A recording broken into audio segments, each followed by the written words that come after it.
Olá, esse é o podcast Mulheres Mais, Ciência Mais. É um podcast vinculado ao projeto EduCiência, coordenado pelo professor Luiz Augusto Vasconcelos e eu, Lin Alves, vinculados ao Instituto de Humanidades, Arte e Ciência, lá na UFBA. Eu queria hoje falar um pouquinho mais sobre esse podcast. Esse podcast, nessa primeira temporada, ele tem o objetivo de convidar as professoras da UFBA, que são vinculados ao programa de Filosofia e História da Ciência e que também vem desenvolvendo práticas que valorizam a presença das mulheres na ciência, que tem uma preocupação com a área de ensino e ciência. Além das nossas professoras pesquisadoras da UFBA, a gente convida também as professoras pesquisadoras da rede estadual de ensino, que são da área de ensino de ciência.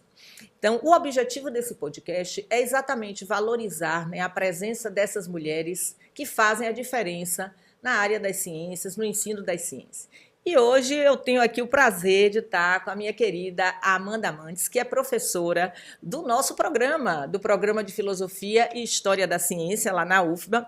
A Amanda é formada em Física pela Universidade Federal de Minas Gerais e atua no programa, como eu falei, é doutora na área de educação, tem pós-doutorado em Neurociência pela Universidade de Granada, lá na Espanha, e atua tanto na graduação de Física como lá no nosso programa. A Amanda tem uma vasta experiência na área de pesquisas, tanto de base qualitativa, mas também as pesquisas experimentais, e que trabalha com um rigor estatístico muito grande. As pesquisas da professora Amanda Mantes, elas estão relacionadas com a investigação numa perspectiva multidisciplinar da aprendizagem, envolvendo aspectos da psicologia cognitiva, da neurociência e da educação. Ela trabalha com avaliação em larga escala, design de ambientes de aprendizagem, envolvendo as inovações educacionais, como jogos, por exemplo, estudo de casos latentes e carga cognitiva. Então, o trabalho de Amanda dentro da universidade, dentro do nosso programa, é um trabalho diferencial e inovador. Ela estabelece colaboração com diferentes grupos de pesquisa no cenário nacional e internacional, e de diferentes áreas. Amanda também é coordenadora e fundadora do Laboratório de Metodologia e Pesquisa Mista de Ensino de Ciências, junto com a professora Viviane Mello.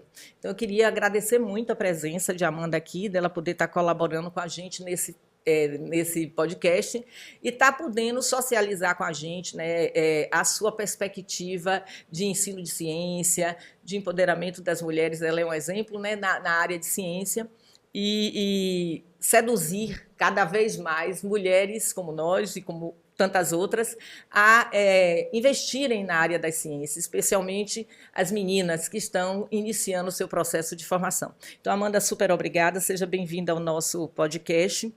E aí, eu gostaria que você começasse falando um pouquinho sobre como é que você iniciou a sua carreira na área de ciência, do ensino de ciência, de educação científica. Mas eu tenho uma curiosidade, na área de psicologia, porque vocês viram a formação de Amanda, como eu disse, ela tem formação em física, com doutorado em educação e o pós-doutorado já na área de neurociência. Então, são áreas extremamente, para mim, sedutoras e desafiadoras. Primeiramente, agradecer a professora Lin pelo convite. Estou muito feliz de estar aqui, de poder participar desse projeto, que eu acho que é um projeto muito importante. A valorização das mulheres é muito importante na ciência. A gente tem feito esse movimento das mulheres na ciência, mas eu acho que precisa realmente desse levantar, E, mais do que nunca, a gente está aqui lutando para que as mulheres estejam mais demarcadas nessa área. Então, parabéns pelo projeto. Estou muito feliz de estar aqui, de poder contribuir um pouquinho. Obrigada. Bem, você perguntou sobre sua formação. A minha formação. Eu iniciei minha carreira científica a partir de um professor, sempre um professor que puxa a gente para a área. Então, eu tinha um professor muito bacana no meu ensino médio, conhecia o UFMG, conheci o departamento de física da UFMG, me encantei e fui fazer o vestibular para física. Foi aquele encantamento, a partir do momento que eu conheci, e fui fazer o bacharelado. A princípio, eu queria ir para astrofísica. Porque o professor era astrofísica, aí tem toda aquela influência de professor. E eu queria muito fazer astrofísica. Mas, quando eu entrei para o bacharelado, quase me formando, bacharelado, eu comecei a me encantar pela área de ensino. Na verdade, eu comecei a dar aula no meu terceiro período, então comecei a me envolver com projetos de ensino, mas ainda persistia na trilha da astrofísica. Só que o coração bateu mais forte e aí eu quis, na verdade, a minha curiosidade tudo começou com o meu interesse pela inteligência artificial, olha só, lá naquele tempo. Mas não tinha esse nome ainda. Sim. Né? Me interessei a entender como robôs eram projetados. Sim. As ciências cognitivas, exatamente, né? As ditas ciências cognitivas. Exatamente. E aí, quando eu me formei, na verdade, aí eu mudei meu curso para licenciatura, mas me formei tanto no bacharelado quanto na licenciatura e fui fazer especialização, fui tentar, né, o mestrado com essa questão, né? Como é que se aprende? Como é que faz um robô aprender? E aí eu fui me enveredando para o lado da, assim, a grande questão, né? Como é que a gente aprende? Como é que aprendemos algo novo? Que, a princípio, parece uma questão muito simples, mas é extremamente complexa, né? E envolve desde questões sensório-motoras, socioculturais e questões das mais diversas naturezas, né?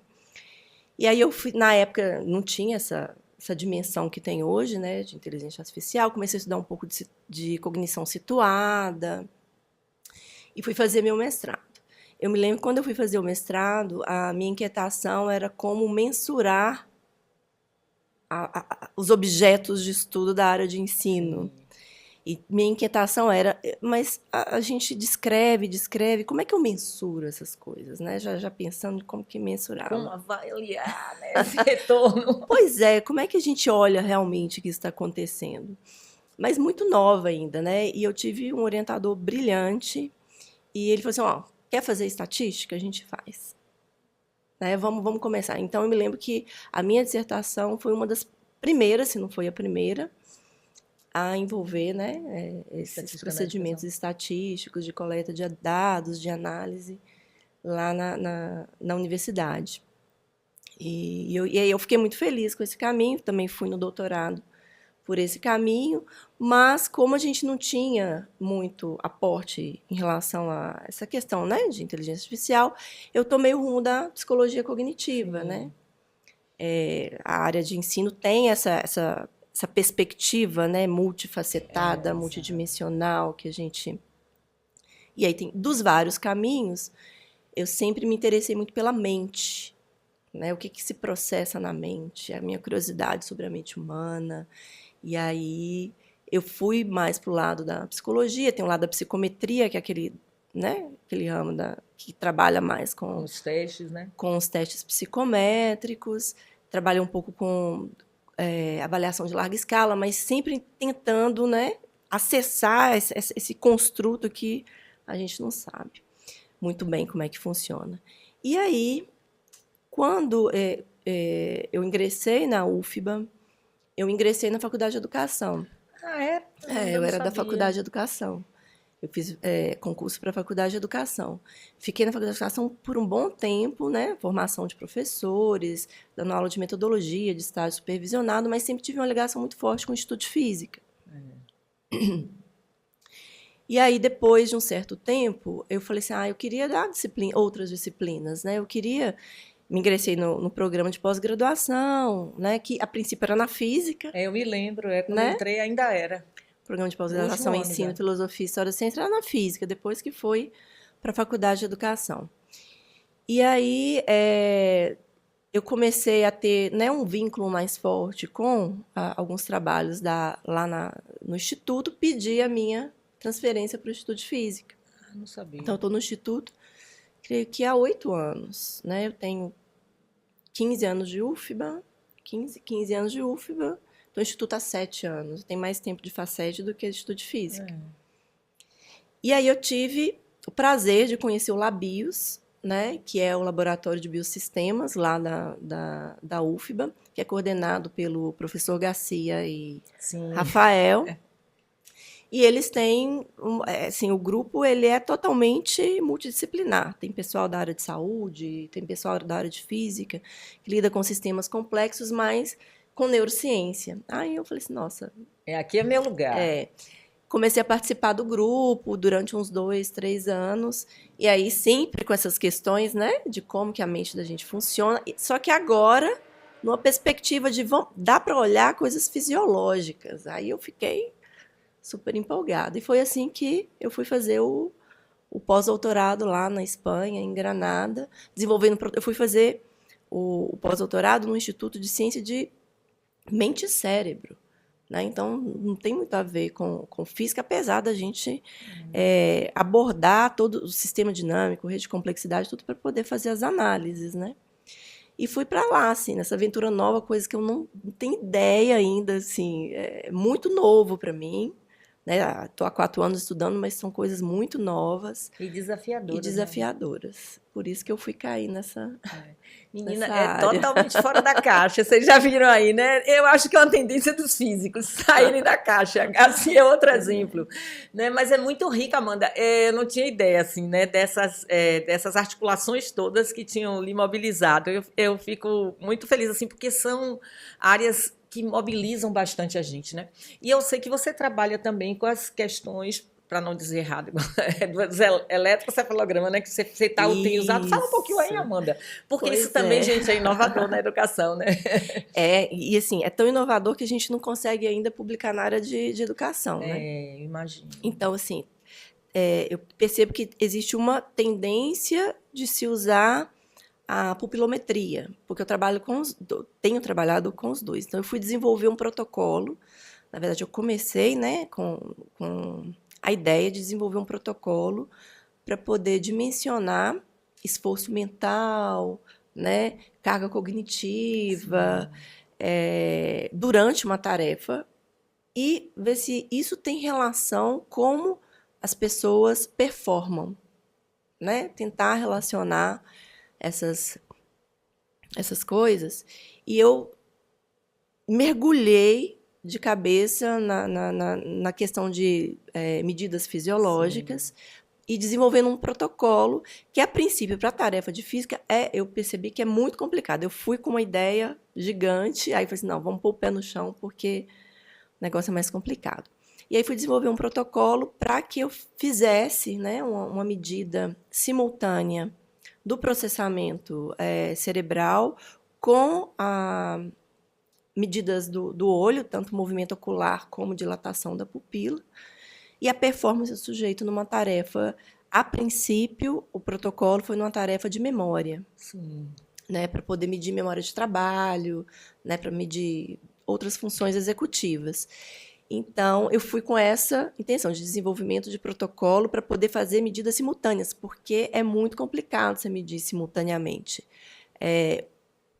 O que está acontecendo, as conexões cerebrais, né? A gente tem muito trabalho sobre esforço mental relacionado com pupila, com movimento ocular, mas a gente tem poucos trabalhos que fazem essa triangulação, né, de como as pessoas performam na tarefa, que é um indicativo também, né, de memória de trabalho, de como que elas estão processando as informações, mas como é que isso está acontecendo do ponto de vista fisiológico? Né? E tem também outra medida que é de batimento cardíaco, que eu nem cheguei lá ainda, que eu nem consegui ainda sistematizar o dado para poder analisar. Mas aí eu fui desenvolver esse protocolo gigantesco lá e acabei coletando também dados. E a coleta de dados é extremamente minuciosa, eu imagino, extremamente diferente do que a gente costuma fazer na área de ensino. Você tem que coletar sujeito por sujeito. Minha coleta durava 3 horas de coleta com cada sujeito.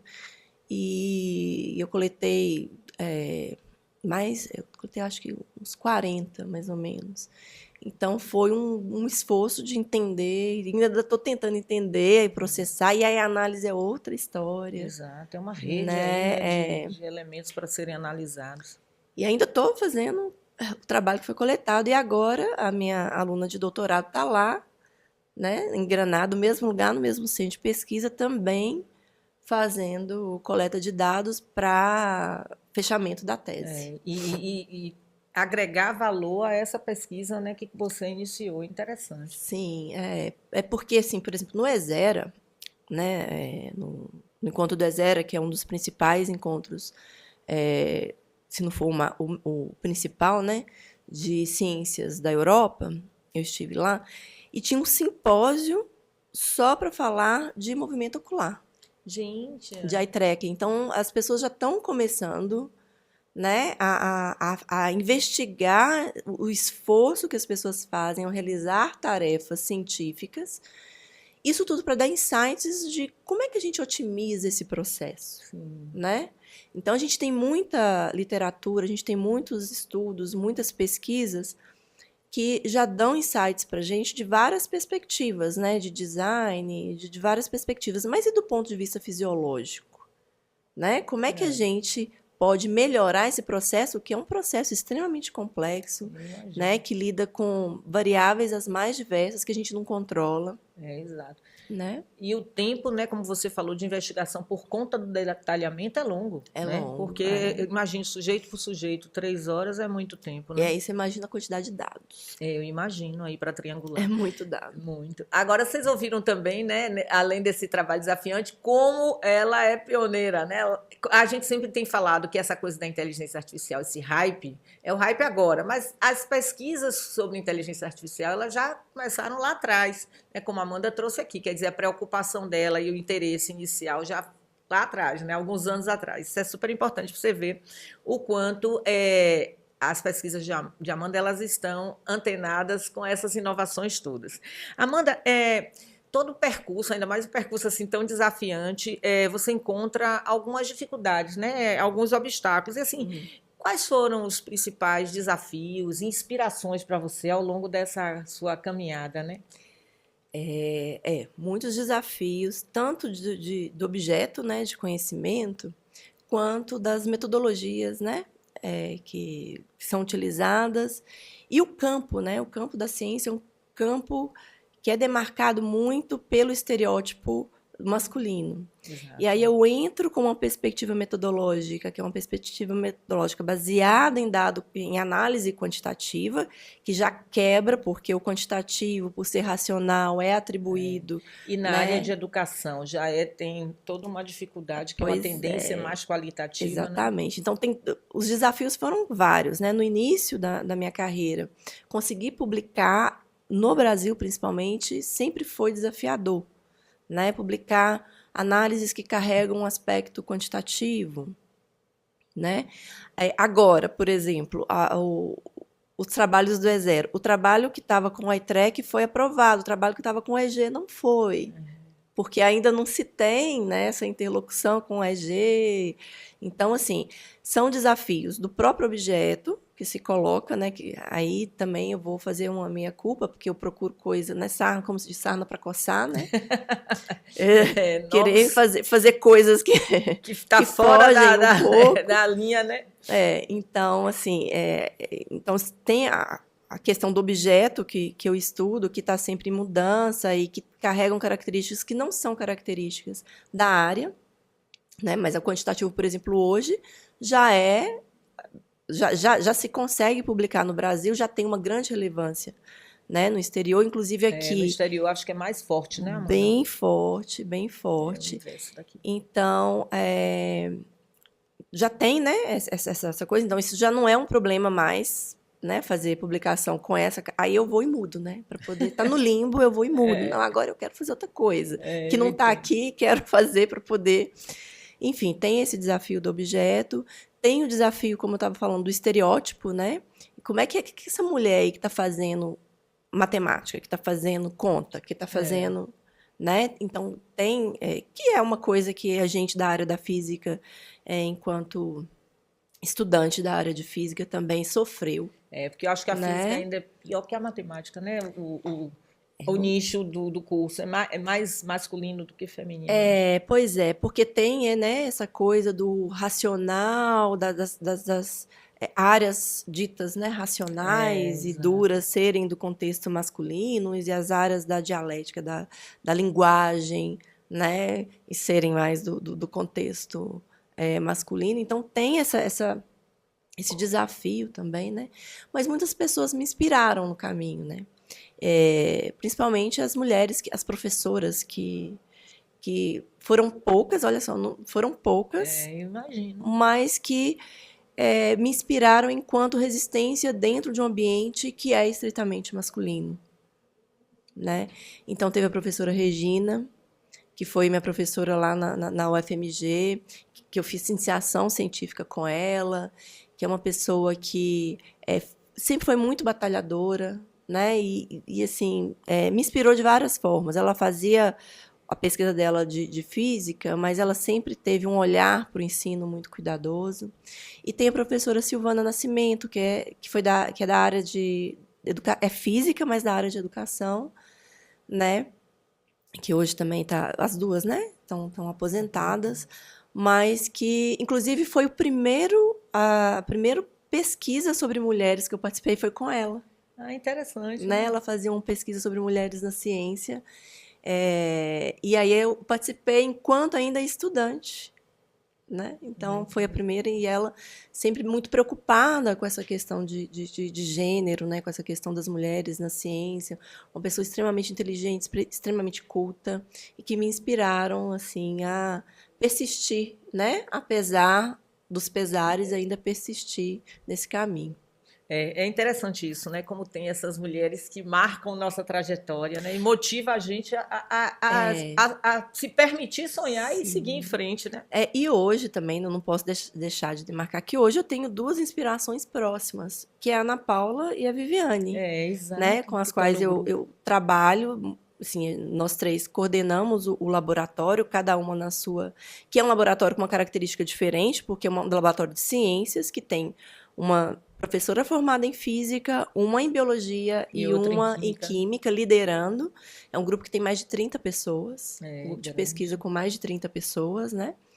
E somos pessoas diferentes, que trabalham com conteúdos diferentes, mas que são pessoas extremamente apaixonadas por aquilo que fazem, né? Comprometidas, sérias.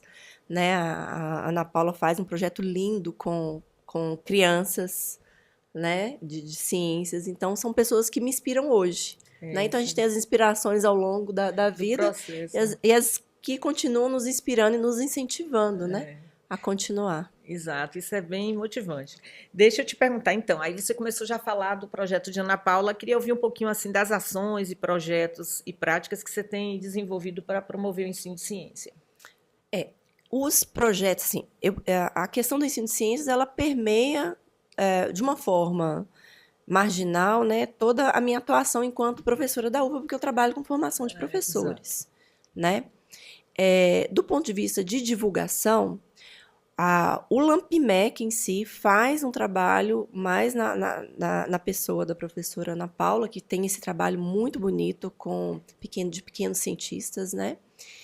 Que eu não estou envolvida diretamente, mas é um trabalho lindo, belíssimo.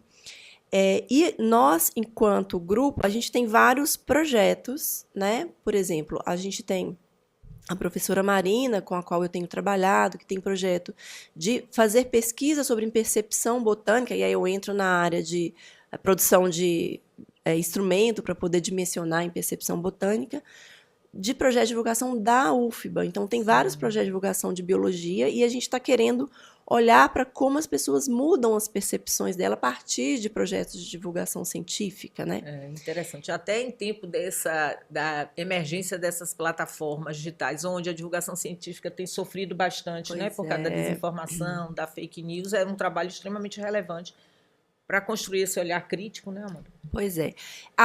Diretamente, eu não tenho um projeto de divulgação. Sim. Né? Eu participo desse projeto da Marina, né? de uma forma, assim, atender às questões mais metodológicas do projeto. E projetos de extensão também. Né? Ano passado, nós fizemos um projeto de extensão, foi um aluno meu do doutorado, com uma colaboração com a Secretaria do Estado do Espírito Santo, de formação de professores das séries iniciais para poder que eles aprendam como fazer atividade investigativa dentro de sala de aula. Então, foram não me lembro se mais de 100 professores, né? Participando desse projeto que durou 3 meses.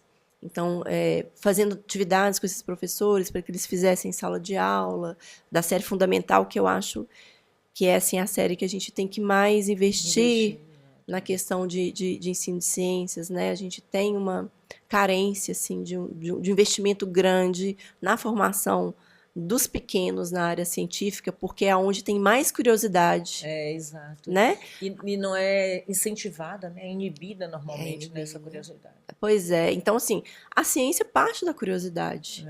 Né? Então, os meninos, eu vejo pelos meus filhos, né? Quando você propõe trabalho, uma atividade experimental é a coisa, né, mais encantadora que existe. Então, a gente precisa fazer um investimento para que esses professores tenham ferramental para poder lidar com essa formação inicial, né, na área de ciências e incentivar esse encantamento, incentivar essa curiosidade. A professora Ana Paula tem feito isso muito bem com o projeto, né? E eu acho também que passa pela questão da formação dos professores. Então, a gente tem esse projeto de extensão que foi feito ano passado, temos a intenção de, né, promover outros, porque a adesão foi muito grande, a gente teve que limitar, inclusive, a inscrição no projeto. Então, as minhas ações no sentido de promoção de ensino de ciências têm sido feitas com esse movimento. E o que eu fico impressionada, Amanda, pelo que eu acompanho, é assim, como você consegue mobilizar orientandos em vários lugares do Brasil, né? E mobilizar pesquisadores que estão imersos nas secretarias de educação, na rede, né? Nas redes estaduais, e tem uma participação bastante significativa. Né? Isso me impressiona nos trabalhos que você orienta, né? Porque isso é uma dificuldade, às vezes, você entrar na escola, né? E você consegue. E isso é muito importante, porque você consegue dar um retorno. É intenso, doloroso, mas dá um retorno. Digamos assim, você consegue contribuir para essa secretaria, para esses professores, né? Isso é muito legal. Deixa eu te perguntar uma outra coisa, Amanda.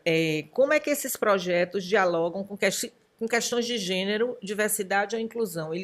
Eles de alguma forma, transversalizam? Como é que é isso aí? Olha, os projetos de pesquisa, né, que eu desenvolvo, hoje eu estou orientando, acho que 9 pessoas do mestrado e doutorado, e aluno de iniciação científica também. Então, essas questões da diversidade e de gênero, elas entram de uma maneira bem marginal quando a gente está olhando diferenças, né? Sim. Diferenças em relação àquela amostra que a gente lida. A questão da inclusão, ela está muito presente no trabalho, e aí eu vou puxar, né, a sardinha para a neurociência, num trabalho que eu tenho desenvolvido, porque eu tenho um projeto que é um projeto guarda-chuva, né, que tem várias pesquisas dentro da neurociência. E um desses trabalhos, inclusive, foi desenvolvido por um aluno de iniciação científica que agora está continuando no grupo. Ele é a adaptação do protocolo que eu desenvolvi para pessoas com deficiência visual. Né? Então, ele está construindo um protótipo, ele construiu já o protótipo, e a gente agora vai fazer a coleta de dados. Por quê? Porque as questões de inclusão, elas são muito mais relacionadas aos ambientes do que entender as próprias deficiências e a própria especificidade da pessoa com deficiência. Então, a gente vê assim, poucos trabalhos que tentam entender isso e propor aquilo que realmente vai ser eficaz, que vai contemplar aquele sujeito, né? Exato. Então, a gente está querendo entender, vamos colocar uma mão na massa na questão de entender os processos cognitivos do ponto de vista fisiológico. Então, vamos dar uma olhada aqui. O que a gente pode fazer para que essa inclusão ela abarque o que essas pessoas realmente necessitam do ponto de vista de aprendizagem, do ponto de vista de elaboração de material, do ponto de vista de adequação real, para que aquilo ali se faça de maneira efetiva, de maneira né, consciente dos próprios processos das pessoas que têm essa deficiência. É interessante, isso também é outro aspecto extremamente relevante, né? A gente tem, eu tenho um amigo, ele é da área de música, e ele fez graduação, mestrado, doutorado lá na UFBA, e a pesquisa dele agora de pós-doc, ele fez um jogo para deficiente visual, se chama Audio Game. Legal. E agora ele está fazendo uma pesquisa que também vai usar o eletrocefalograma para... Eu vou querer que você conheça ele, porque eu acho que tem muito a ver. E ele faz essa interface com a neurociência.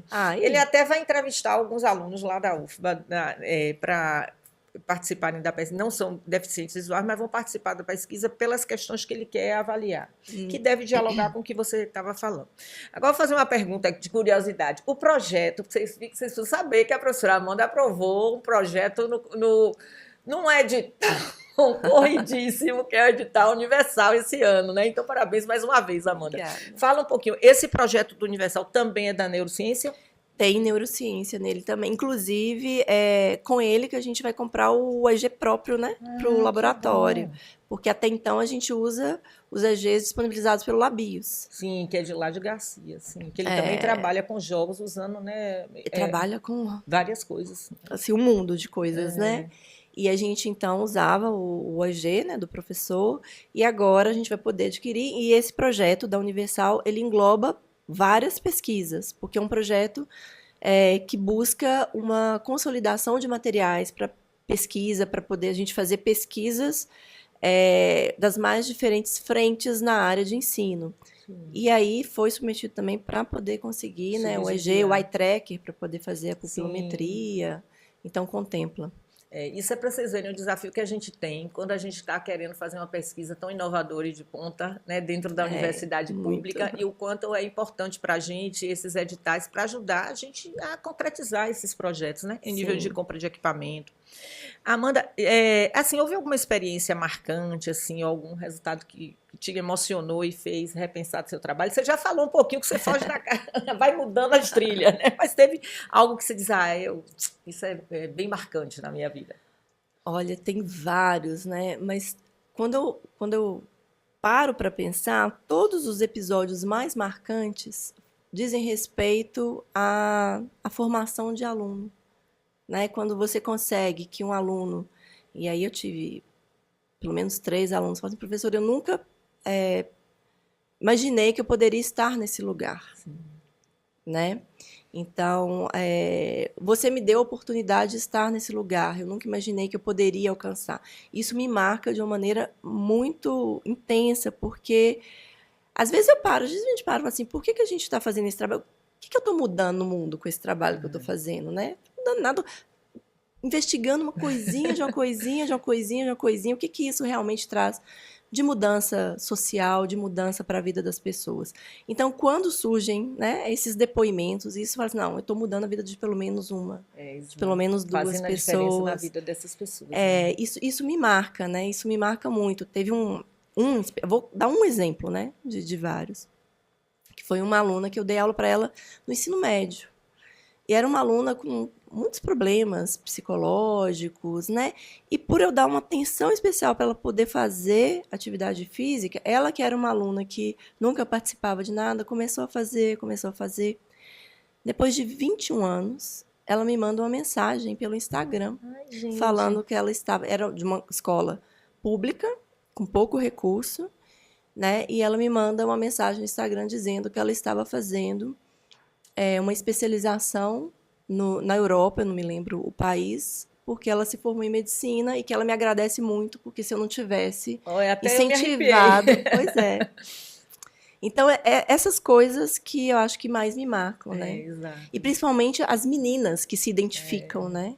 Então, Amanda, são tantos registros, tantas memórias, né, significativas e bonitas. E aí, quando você pensa, ainda mais esse exemplo, né, dessa aluna, dessa mulher hoje, na área de saúde, as suas orientandas, que são muitas, e muitas mulheres que você orientou ao longo dessa sua vida aí, né? Queria saber um pouquinho, assim, quais são os principais desafios, né, que você consegue identificar para que nós, mulheres, né, enfrentamos na área das ciências, na área do ensino científico. Só abrindo um adendo aqui, tá, gente? Quando a gente fala de ciência, é bom vocês saberem. A gente não está pensando só nas ciências duras, como a Amanda bem colocou, né? A gente está pensando em ciência de forma ampla. As humanidades também fazem ciência. Porque às vezes o povo fica pensando, né? Não, é só dentro daquele quadradinho ali. Sim, sim, claro.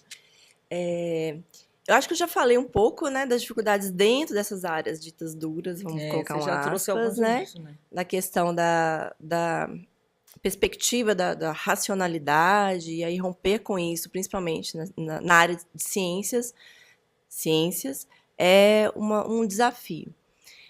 O que eu vejo, assim, as mulheres, no geral, a gente tem pouca história, né, na área de fazer pesquisa, no geral, na área de fazer ciência.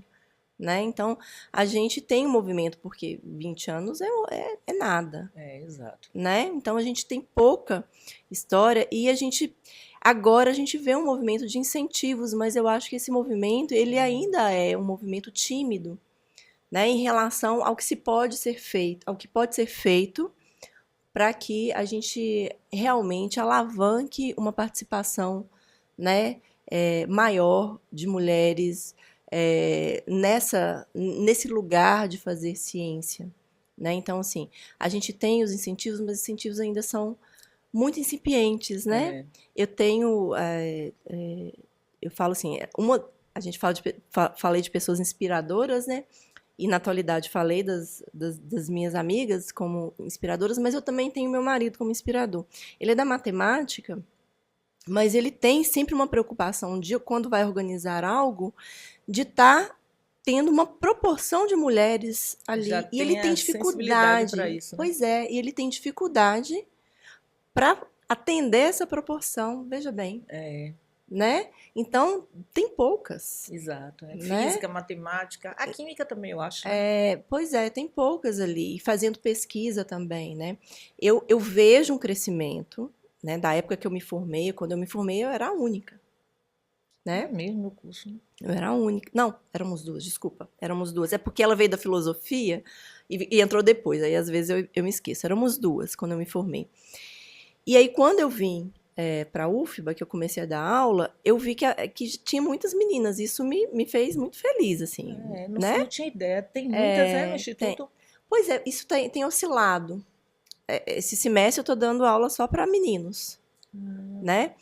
Então, assim, eu acho que tem que ter um incentivo maior do ponto de vista de investimento político, né?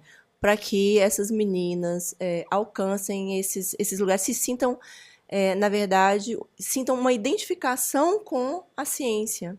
Né? Porque a ciência, se a gente ainda vê muito a divulgação de ciências com o estereótipo masculino, né? Com o estereótipo do homem, pesquisador ou pesquisador. Né? E também aquela ideia de que a pesquisa ela se dá no laboratório, né, Amanda? Aquela ideia que a gente construída, né? Pois é, também, né? Esses estereótipos eles precisam ser rompidos, né? E rompidos de uma maneira que chegue, né, às escolas, que cheguem à sociedade, né? Porque a gente só consegue ter incentivo político quando a sociedade ela tem ciência daquele problema, né? Então tem que ter eu acho que tem que ter uma pressão mesmo, não só de dentro das universidades, dentro das instituições para fora, mas também uma mobilização social para que essa seja, né, a ordem da vez. Porque é o que você falou, a gente tem políticas, mas elas são tímidas. Então, precisa todo um movimento, né, geral da sociedade. Você já falou um pouco, né, você começou falando, inclusive, sobre as suas experiências com inteligência artificial, mas hoje, com essa discussão, Amanda, das inteligências artificiais generativas e toda essa celeuma que a gente tem encontrado, né, um grupo acha que não tem que usar, outro grupo acha que tem que usar. Como é que você pensa? O que é que você pensa? Como é que você está fazendo os encaminhamentos com seus alunos e com os orientandos? Pois é. Essa é uma discussão que a gente tem tido constantemente, né? Porque eu vejo que é um momento, né, de transição. Né? E todo momento de transição, você tem uma mudança das formas de produção, do conhecimento, das formas de produção, de como se faz pesquisa, das formas de produção no geral. Né? Então, é um momento de transição. No momento de transição, tudo é muito confuso, né? Então, a gente não tem ainda estipulado, assim, será que isso aí é algo totalmente ruim? Será que é bom? Até que ponto, né, é bom? Até que ponto que é ruim? Mas a gente consegue perceber, assim, que a inteligência artificial, ela tem vantagens e tem desvantagens. Exato. Né? E eu que estou nessa área de tentar entender como as pessoas pensam, eu fico preocupada. Exato, pois é. Né? Fico preocupada, Como essas porque... habilidades, como as funções cognitivas vão ser estimuladas a Exatamente, partir né? daí. Como é que ficam aí as funções cognitivas? Como é que fica esforço mental? Como é que ficam esses processos que a gente precisa ter, que a gente precisa passar por para desenvolver habilidades muito complexas? Exato, né? Será que a gente vai delegar à máquina tudo que é complexo? E aí, como é que a gente vai ficar? Então, assim, é um jogo de tentar prever, né? Mas a gente não tem muito como, porque a gente não tem um ferramental, né, todo para poder fazer essa muito avaliação. rápido, né, Muda Amanda? A muito velocidade com rápido. que as informações, a gente vem tomando conta de novos dados que fazem você ficar sempre na dúvida do que você está pensando sobre isso. Eu aprendo uma coisa e daqui a pouco vem outra, assim, né? Então, assim, nós do LampMec, a gente tem discutido para que a gente faça um documento, né? Porque o que a gente quer como formação, como formadoras, né, de pesquisadores, é que eles desenvolvam habilidades de pensar, habilidades de fazer críticas, habilidades reflexivas, que se desenvolvem, inclusive, na escrita. Exatamente. Né? Inclusive, na maneira como você expõe suas ideias, na forma escrita, né? Porque se a gente pede para IA escrever um texto hoje, dificilmente a gente consegue perceber que é por IA que está É uma linha tênue, né? Então, a gente tem tentado, né,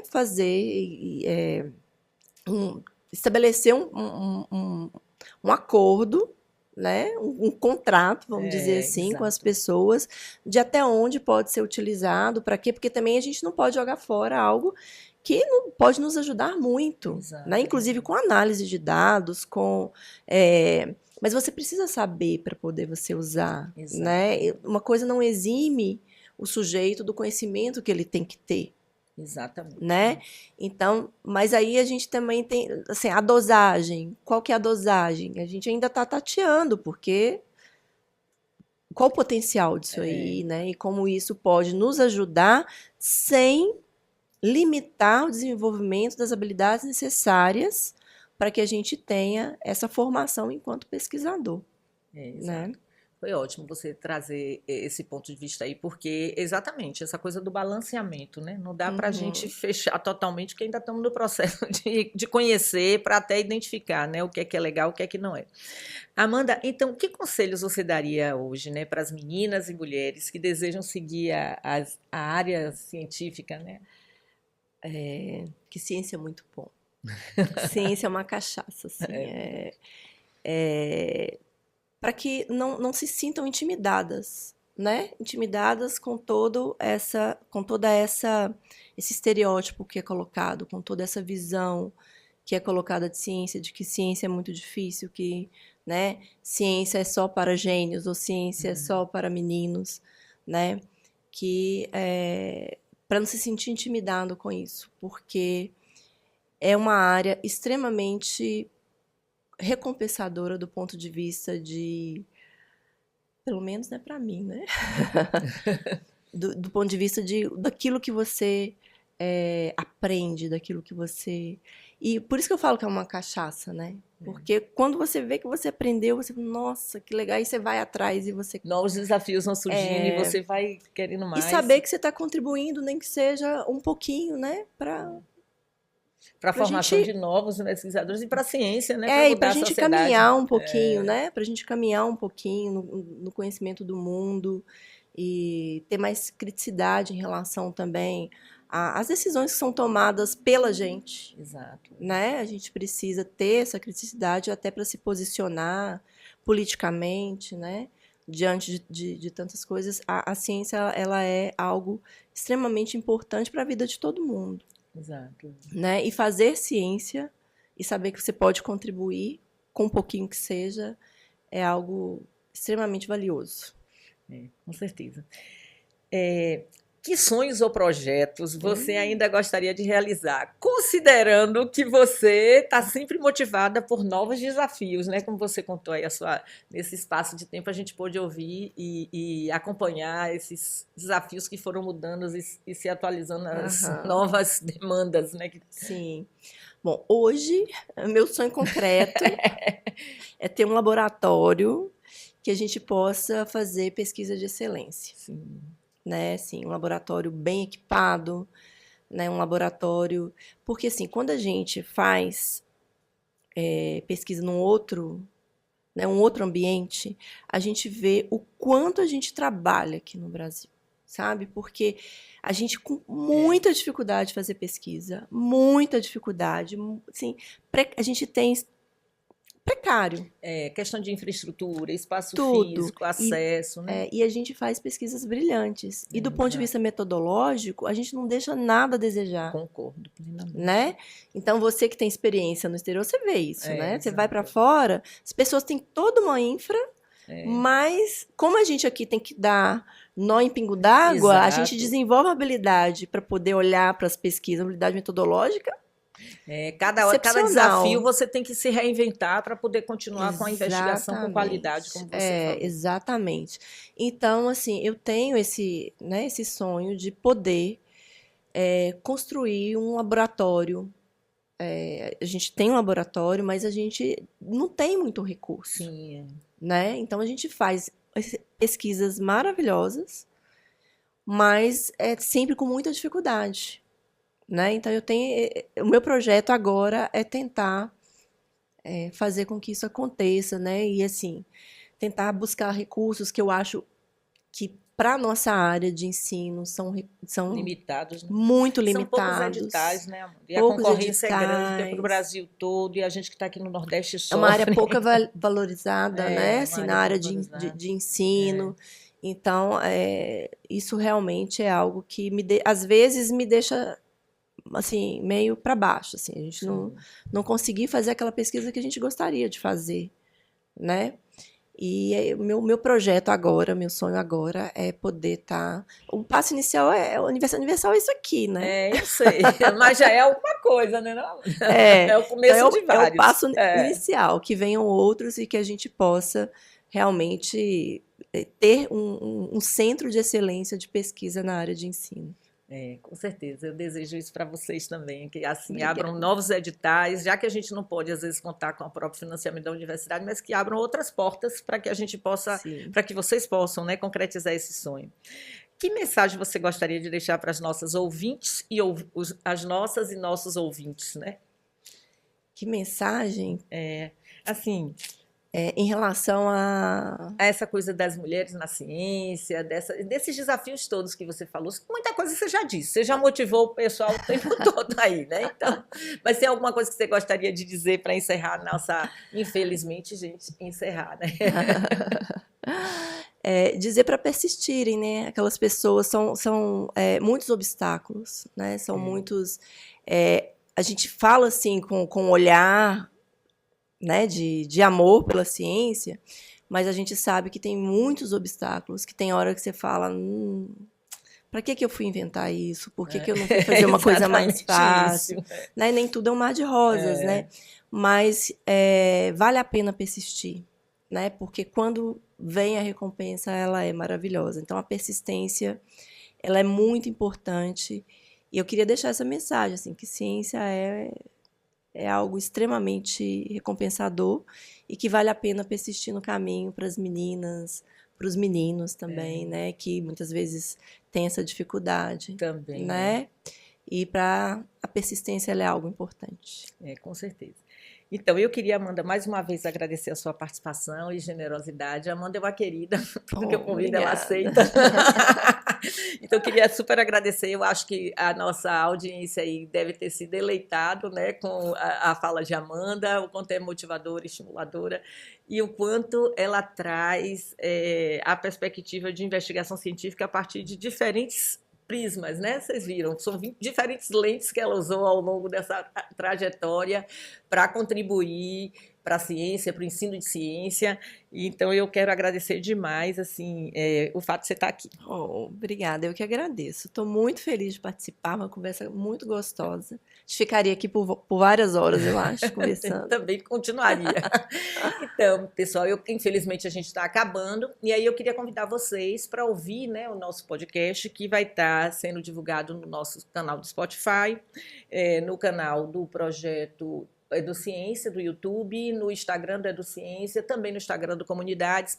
Não só assistam e se motivem pelas falas da nossa querida Amanda, mas também compartilhem. Compartilhem com os amigos, com meninas, na sua escola, porque é importante que a gente leve, né, um pouco da experiência dos nossos pesquisadores convidados aqui para a escola, para os professores, para os alunos, para as alunas, para que elas pensem que é possível, né? Que é possível também elas estarem dentro da universidade, se tornarem futuros pesquisadores.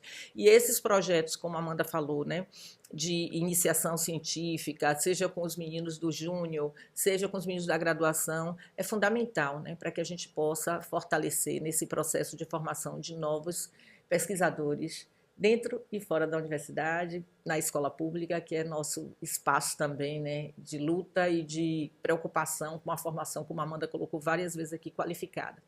É isso aí.